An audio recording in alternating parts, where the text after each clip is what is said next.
বন্ধুসকল, অৰুণাচল প্ৰদেশৰ কামলাং নদীৰ ভিউটো চাওকচোন, কিমান ধুনীয়া। আৰু ইয়াৰ পানীবোৰ ইমানেই পৰিষ্কাৰ যে তলৰ শিলগুটিবোৰো জিলিকি আছে। গুড মৰ্ণিং বন্ধুসকল, আপোনালোক সকলোকে আমাৰ ইউটিউব চেনেলটোলৈ স্বাগতম জনাইছোঁ। মই বৰ্তমান অৰুণাচল প্ৰদেশৰ নামচাইত আছোঁ। অকল ময়ে নহয়, মোৰ লগতে পল্লৱী আৰু দেউতা দুয়োজনেই আছে।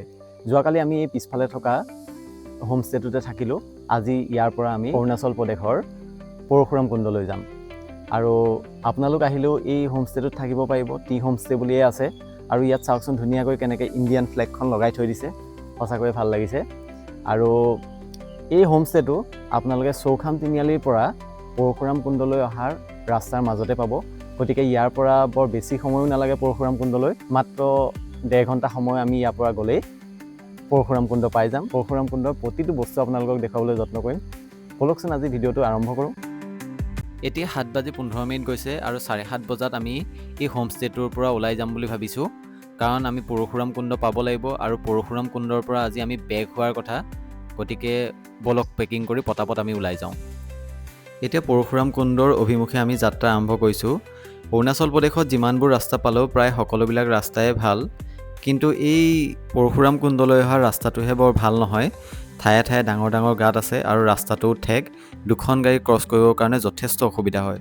বাৰু আমি এই ৰাস্তাৰে গৈ থাকোঁ আৰু আপোনালোকক ৰাস্তাৰ কাষত যি প্ৰাকৃতিক সৌন্দৰ্য দেখিবলৈ পাম সকলোবিলাক আপোনালোকক দেখুৱাই যাম। বলক এতিয়া আমি গৈ থাকোঁ। এতিয়া ৰাস্তাৰ কাষতে আমি এখন নদী পালোঁ আৰু নদীখনৰ কালাৰটো চাওকচোন কিমান ধুনীয়া, আৰু লগতে সেই পাহাৰটো লাগি আছে। কেইবা ঘণ্টা ধৰি কাম কৰাৰ পিছত যেনেধৰণে একাপ চাহে আমাক সজীৱ কৰি তোলে, ঠিক তেনেদৰে কৰ্মব্যস্ত জীৱনৰ মাজত যদি আমি অৰুণাচলখন এনেদৰে ফুৰিবলৈ আহোঁ, ইও কিন্তু আমাক ৰিফ্ৰেছমেণ্ট দিয়ে আৰু নতুনকৈ কাম কৰি যোৱাত প্ৰেৰণা যোগায়। চাওকচোন সঁচাকৈ কিমান সুন্দৰ পৰিৱেশটো, চালে চাই থাকিবলৈ মন যোৱা। এতিয়া সময় 9:30 বাজিছে আৰু আমি আহি পৰশুৰাম কুণ্ড পালোহি। এতিয়া পৰশুৰাম কুণ্ডৰ কাষৰ নদীখনৰ ভিউ এটা চাই লওঁ, তাৰপিছত আমি পৰশুৰাম কুণ্ড ঠাইখনলৈ যাম। আহক প্ৰথমতে নদীখন চাই লওঁ। আপোনালোকে দেখিবলৈ পোৱা এই নদীখনেই হৈছে লোহিত নদী। লোহিত নদীখন এই পাহাৰটোৰ ওপৰৰ পৰা আহিছে কাৰণে এই অঞ্চলটোত ইয়াৰ সোঁতটো খুব প্ৰবল, আপোনালোকে দেখিবলৈ পাইছে। আৰু কাষতে সেইটো এটা ডাঙৰ পাহাৰ লাগি আছে। চাওকচোন কিমান সোঁত ইয়াত বৈ আছে। আৰু নদীখনৰ ঠিক কাষতেই এখন দলং আমি দেখিবলৈ পাইছোঁ, সেইখনেই হৈছে পৰশুৰাম দলং। আৰু দলংখনৰ যদি আমি সেই মূৰটোলৈ যাওঁ, তেতিয়াহ'লে ইয়াৰ পৰা দেখাত মূৰটো যেন সেইখিনিতে দলংখন শেষ এনেকুৱা লাগিছে, কিন্তু সেইখিনিতে শেষ নহয়। সেই ৰাস্তাৰে আমি বহুকেইখন ঠাইলৈ যাব পাৰোঁ। তাৰ ভিতৰত হ'ল হাৱাই, চাংলাং, ডং ভেলী আৰু বহুতৰে প্ৰিয় কিবিটো। পৰশুৰাম দলঙৰ ৰাস্তাৰে গ'লেই আমি এই ধুনীয়া আকৰ্ষণীয় ঠাইবোৰ দেখিবলৈ পাম। ব'লক এতিয়া আমি পৰশুৰাম কুণ্ডলৈ যোৱা বাটেৰে আগবাঢ়োঁ। পৰশুৰাম কুণ্ডলৈ এইটো মোৰ দ্বিতীয় যাত্ৰা। মই 2023 চনৰ জানুৱাৰী মাহত প্ৰথমবাৰৰ কাৰণে পৰশুৰাম কুণ্ডলৈ আহিছিলোঁ। বাৰু আহক 2023 চনৰ পৰা এতিয়ালৈকে কি পৰিৱৰ্তন হৈছেনো সেইখিনিও মই লগতে আপোনালোকক কৈ যাম। এতিয়া সীতাৰাম লিখি লিখি এনেদৰে ভগৱানৰ ছবি কিছুমান ইয়াত লগাই ৰাখিছে। পৰশুৰাম কুণ্ডটো চাবলৈ হ'লে মানুহে যথেষ্ট কষ্ট কৰিব লগা হয়।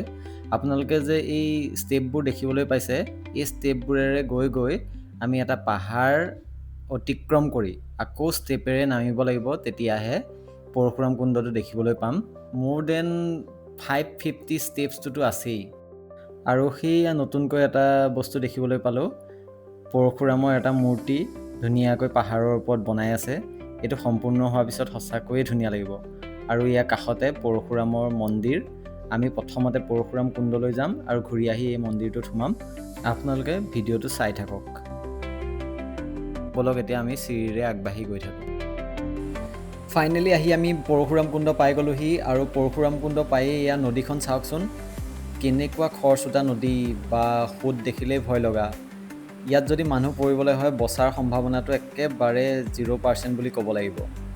আৰু লগতে ইয়াৰ পৰিৱেশটো চাওকচোন, বাহিৰৰ পৰিৱেশটো কিমান ধুনীয়া। দুফালে দুটা পাহাৰ, সেই পাহাৰ দুটাৰ মাজেৰে এই নদীখন বৈ আহিছে। আৰু এইখনেই হৈছে লোহিত নদী, যিখনে অসমত গৈ ব্ৰহ্মপুত্ৰৰ নাম লৈছে। পৰশুৰাম হৈছে যমতক্মী মুনি আৰু ৰেণুকাৰ পঞ্চম সন্তান। আৰু তেওঁক বিষ্ণুৰ ষষ্ঠ অৱতাৰ বুলিও জনা যায়। যমদগ্নি মুনিয়ে এবাৰ তেওঁৰ পত্নী ৰেণুকাক গংগাৰ পৰা পানী আনিবলৈ পঠাইছিল, কিন্তু বহু সময়লৈকে ৰেণুকা নহা দেখি যমদগ্নি মুনি অধৈৰ্য হৈ পৰিলে। সেয়েহে তেওঁ দিব্য দৃষ্টি প্ৰয়োগ কৰি জানিব বিচাৰিছে যে ৰেণুকাই কি কৰি আছেনো, আৰু তেওঁ দেখিলে ৰেণুকাই স্বৰ্গৰ গন্ধৰ্বসকলৰ গা ধোৱাৰ দৃশ্য চাই আছিলে। গতিকে এই কথাটো জানিয়েই যমদগ্নি মুনিৰ যথেষ্ট খং উঠিলে আৰু লগে লগে তেওঁ পঞ্চম পুত্ৰ পৰশুৰামক মাতি আনি আদেশ দিলে যে মাতৃক শিৰচ্ছেদ কৰিব লাগে। প্ৰথম অৱস্থাত পৰশুৰামে মাতৃ হত্যাৰ দৰে এনেকুৱা এটা ডাঙৰ পাপ কৰিব নোৱাৰিম বুলি কৈছিলে যদিও পিছত পিতৃৰ আদেশ মানিবলৈ বাধ্য হ'ল।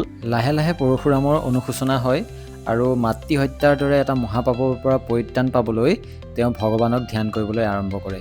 ধ্যানৰ অন্তত তেওঁ গম পালে মাতৃ হত্যাৰ দৰে মহাপাপৰ পৰা পৰিত্ৰাণ পাবলৈ হ'লে মহেন্দ্ৰগিৰি নামৰ পৰ্বতটোৰ কাষতে থকা ব্ৰহ্মকুণ্ডটো তেওঁ কুঠাৰেৰে কাটিব লাগিব, আৰু তাৰ পৰা বৈ অহা জলধাৰাত স্নান কৰিলে সকলো পাপ নাইকিয়া হৈ যাব আৰু তেওঁৰ হাতৰ পৰাও কুঠাৰখন সুলকি পৰিব।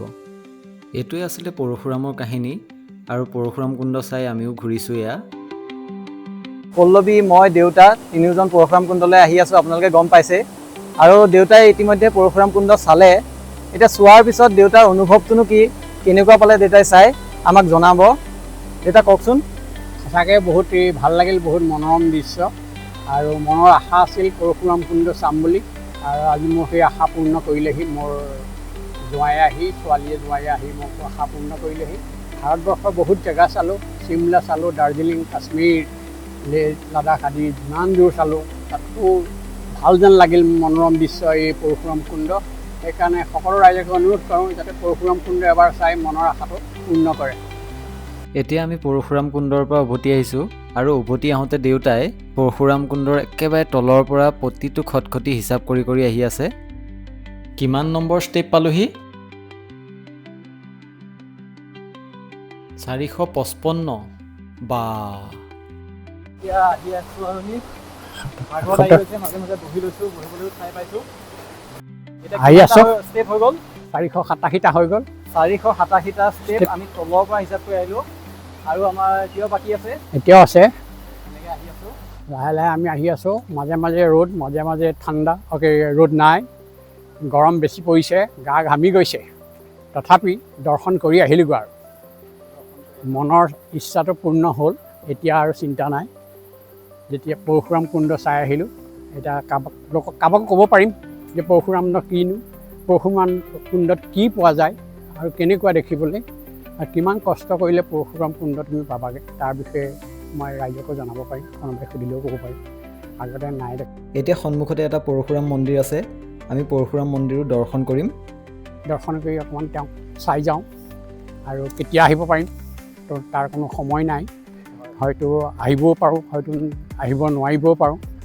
দৰ্শন শেষো হ'ব পাৰে, এইটো হয়তো প্ৰথমো হ'ব পাৰে, হয় দ্বিতীয়ও হ'ব পাৰে। সেই গতিকে আহি আছোঁ, তেওঁক দৰ্শন কৰি আমি আকৌ এতিয়া নিজৰ জেগালৈ যামগৈ। আজিলৈকে মই বহুত মন্দিৰ দেখিলোঁ, বিষ্ণু মন্দিৰ, শিৱ মন্দিৰ, গণেশ মন্দিৰ, কিন্তু পৰশুৰামৰ নামত থকা মন্দিৰ কেৱল পৰশুৰাম কুণ্ডতেই আছে নেকি, বেলেগত কিন্তু আজিলৈকে শুনা নাই। আপোনালোকেও যদি ক'ৰবাত শুনিছে তেতিয়াহ'লে কমেণ্টত জনাবচোন। মন্দিৰৰ কাষতে আমি দুজন বাবাক লগ পালোঁ, আৰু এই বাবা দুজনে বহু দিনৰ আগৰ পৰাই এই মন্দিৰটোত আছেহি, আৰু এই বাবাজনৰ বয়সটো এতিয়া 97 চলি আছে। এই বাবাজনে ইণ্ডিয়া চাইনা ৱাৰৰ সময়ত কেনেধৰণে আৰ্মিবিলাকক ভাত বনাই খুৱাইছিলে সেই কথাও আমাক প্ৰকাশ কৰিলে। এতিয়া আমি পৰশুৰাম কুণ্ডতে আছোঁ, আৰু পৰশুৰাম কুণ্ডৰ এজন বাবাক আমি লগ পালোঁ। তেওঁ এটা কথা ক'লে, কথাটো তেওঁৰ মুখেৰে আমি শুনি ল'ম। বহুতে এটা কথা ভাবি থাকে যে পৰশুৰাম কুণ্ডত মাক দেউতাক থাকিলে নানামে বুলি, কিন্তু বাবাই আমাক সঁচা কথাটো কৈ দিব, এইটো আচলতে অন্ধবিশ্বাস নে এইটো এটা পৰম্পৰা, সেই কথাটো আমাক बाबा हिंदी কৈ দিব আহকচোন তেওঁ মুখেৰে আমি শুনি লওঁ कि यहाँ पर किसी का बंधित नहीं है कि नहीं नहाएगा माँ बाप है सब आ रहा है साथ में नहा रहा है जा रहा है जिसका माता पिता नहीं है उसके नाम में तर्पण करता है ऐसा नहीं है कि जो माँ बाप है तो बेटा नहीं नहाएगा सब नहाएगा कहीं नहीं लिखा है शास्त्र में कि माता पिता है तो उसका लड़का नहीं नहाएगा এতিয়া আমি পৰশুৰাম কুণ্ডৰ পৰা উভতিবলৈ লৈছোঁ আৰু লগতে ভিডিঅ'টো ইমানতে সামৰিছোঁ ভিডিঅ'টো চাই আপোনালোকে কেনেকুৱা পালে কমেণ্টত জনাবচোন পুনৰ এটা নতুন বিষয়ত নতুন এটা ভিডিঅ' আপোনালোকলৈ লৈ আহিম তেতিয়ালৈ বাই বাই